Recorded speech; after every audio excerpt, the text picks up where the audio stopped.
I personally think this Candace Owens pivot is some type of smokescreen, and I'm going to break down why. Now, I could be wrong, but this is just what I think.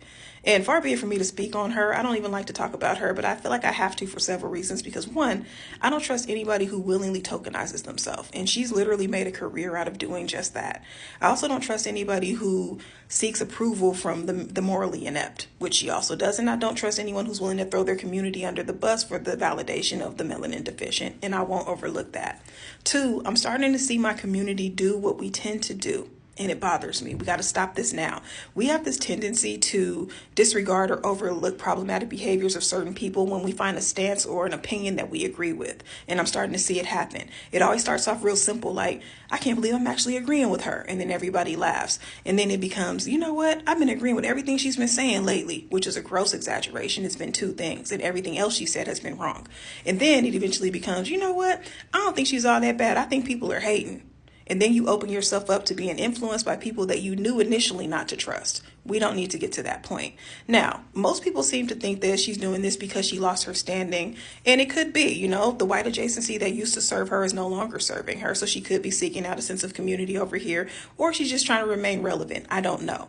But I think it's more sinister. We have to factor in that this is one of the most pivotal election years in recent history, and people are politically wavering more than they have in recent history because a lot of people are unhappy with the current administration. This is a great time, politically speaking, for the left or right to steal votes from each other. And I think that's what's happening. If they can take a staunch black Republican and make her seem relatable, that's going to influence black people to potentially vote Republican.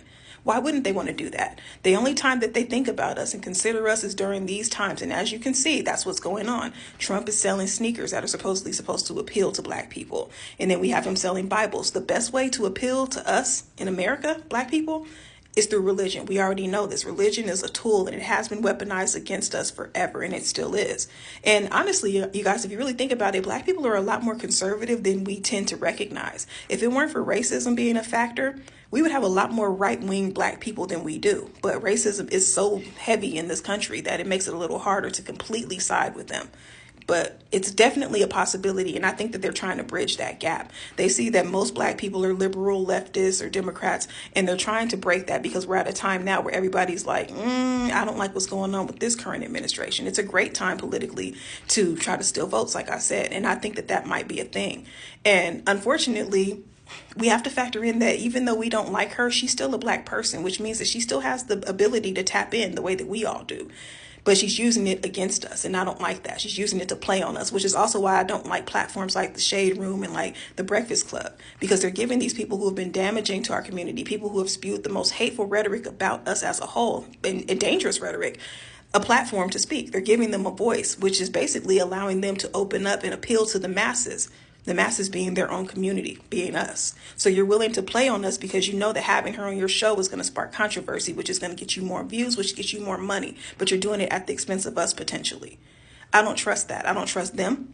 I don't trust her. I don't trust the political climate. So I'm not going to sit here and just think that, this is just because she wants to stay relevant. I think it's something deeper than that, because one thing I know about Republicans is they play the long game. They strategize. Nothing happens instantaneously with them. And that's the difference between them and Democrats. They actually work. They actually go in. They do what they want and they get what they want. And I really think that that's what we're seeing. Now, you guys may have different opinions, and I'm happy to hear them if you want to share them in the comments. But my point is, everybody keep your head on a swivel. Don't fall for silly tactics, y'all. Don't go for things that you can't trust. If you've gone your whole life or the whole time you've known her, not trusting her, remain there. People don't just flip overnight. She didn't just come from the things that she said, especially about like George Floyd and us playing the race card, all these white supremacist talking points. You don't come from that to, I just want the best for us. It's time for us to take our standing. Everybody else is trying to divide us overnight. That's a tactic. Don't fall for it.